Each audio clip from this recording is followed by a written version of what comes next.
In your 7v7 team, treat goal kicks like hot potatoes, just punting the ball upfield and hoping for the best. You're not alone. But what if I told you those few seconds after winning a goal kick could be your biggest opportunity to teach your players composure, decision making, and real tactic awareness? Playing out from the back isn't just something for professional teams with perfect pitches and TV cameras. It's one of the most valuable habits you can start building right now, even in 7v7 youth soccer. In this video, we'll break down what playing out from the back really means, why it matters at this level, and how to do it in a way that makes sense for young players. Firstly, let's set the stage. 7v7 is usually played at U10 or younger in the US. This is relevant because we will assume that players can only kick to about half the field. If this is an adult league and players can pass anywhere on the field, then the story will be different. This is because I would advise that if there is a high press of the opponents with 4 or 5 players up, you should always try to find your attackers up front and give them a chance to score a goal. In fact, if you have a player at U10 that can distribute these passes, do that. I have seen it once, where the goalkeeper could pin a pass anywhere on the field, and he changed our tactics to avoid high press when he had the ball. One more detail for the context of this analysis. We play in a 2-3-1 formation, and the opponents also play in 2-3-1 formation for now. We will discuss how to adapt to different kinds of press later in the video. So our formation gives us numerical advantage at the back, with 2 defenders and goalkeeper against 1 striker. Why is it then so hard to break from it then? If the opponent are not playing high press, or at least not successfully, there's not much we need to do. However, at youth levels, the technical abilities are often not developed across all the players, same as the positional knowledge or discipline. So high press is extremely effective compared to professional games. Usually, the opponents start closing the other passing options, and from 3v1, it becomes a 3v3 or even 3v4. The white players on our teams cannot receive the ball with the passing lanes closed, while both the central midfielder and the striker are also marked tightly. If we ask the players to position rigidly in their positions, waiting for the ball, they will likely be exposed. So some coaches want to coach patterns, but I prefer coaching principles first. The reason is that patterns are faster to coach, but they're not scalable. I change one parameter, such as the opponent's formation or the moment we switch to 9-9, and everything falls apart. Instead, I prefer to coach principles, coaching the why before the how. Here are the most important ones to coach at this age. Be available and want the ball. When you have only 6 teammates on the field, you have to either be available for the ball or be one touch away from it. In the situation earlier, you saw that the defenders tried to convert a 3v1 into 3v4 by cutting out the passes to the players they are marking. As a teammate, you want to change that and become part of the game again. So maybe the wingers will drop lower to be able to receive that pass, or the central midfielders will move sideways to open a channel for the pass. Soccer is a team sport. You need to make the life of your teammates much easier.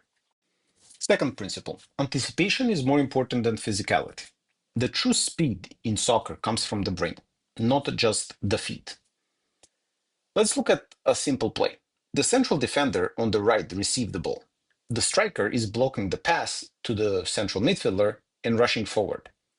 One of the winger is blocking the pass wide, while the other one is closing on the other defender. The elegant solution is for a soft ball into space for the central midfielder, who will find the winger who is already running forward, and we are off to a quick counter-attack forward. In order for all this to happen, you need at least the central defender, the midfielder, and the winger to all anticipate the movement of the defenders and of each other. If the ball is passed into space but the receiver is clueless about their role, it will not work. Third principle is booting and long pass are not the same. If the defender in the previous situation can kick the ball far enough for a striker to receive it, even into space, they should always do that. Obviously, if the striker can just go and score after receiving the ball, then that's the fastest pass to the goal, which is what we always want. However, if they can't just turn and go to goal, it's still much better to break the lines. We did a deep dive video on breaking the lines, so check that out. In a nutshell, the striker can drop the ball to any of the three midfield players, all of which are running forward and facing the goal. That is the North Star. Also, it pushes all the opponents to sprint back and try to cover, instantly breaking the high press of the opponents. Do this several times in a game, and they will just stop pressing with the same intensity, knowing that they have to sprint back because of these passes. The fourth principle is attract, then exploit.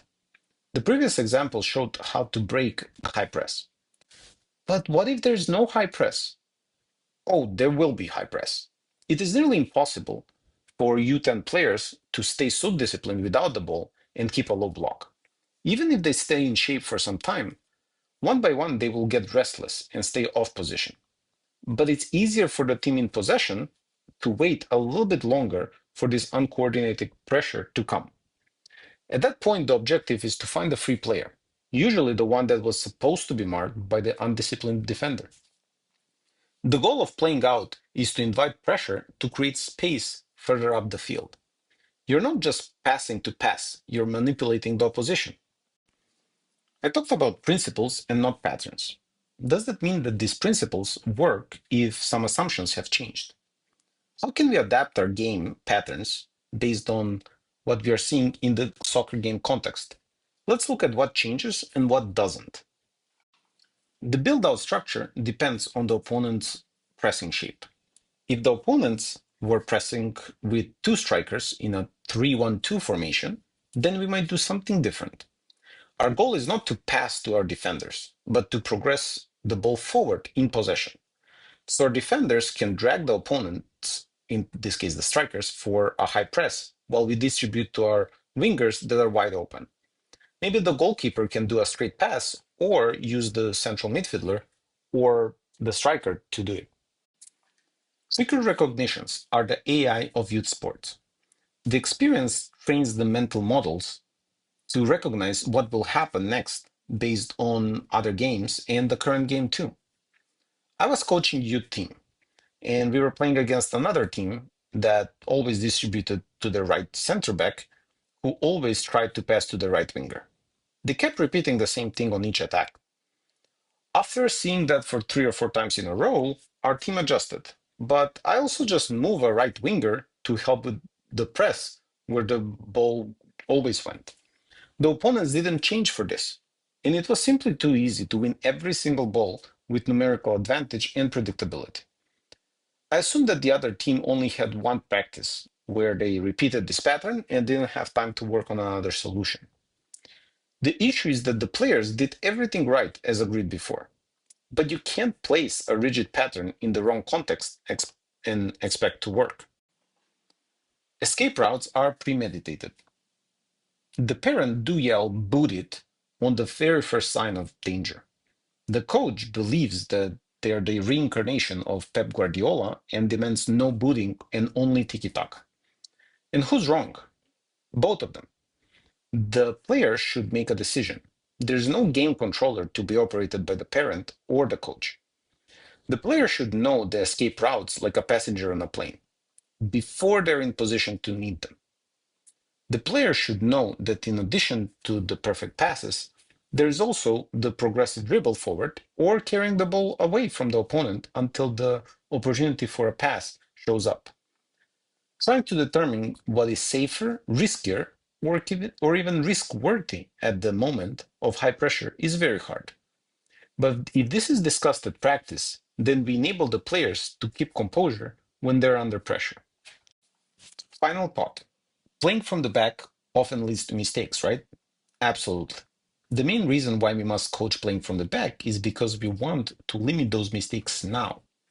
Some players will be in situations where the team will play long balls, or the opponents will keep low block the entire game.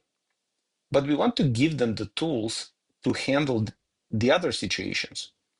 You don't want to have a large gap in the toolbox where the opponent know that every time they press, it leads to goal scoring opportunity. These mistakes are more normal at the very young age, so it's much easier to handle them then. Hope you find this video useful, and remember, teach the principles and the patterns will come. Thank you for watching.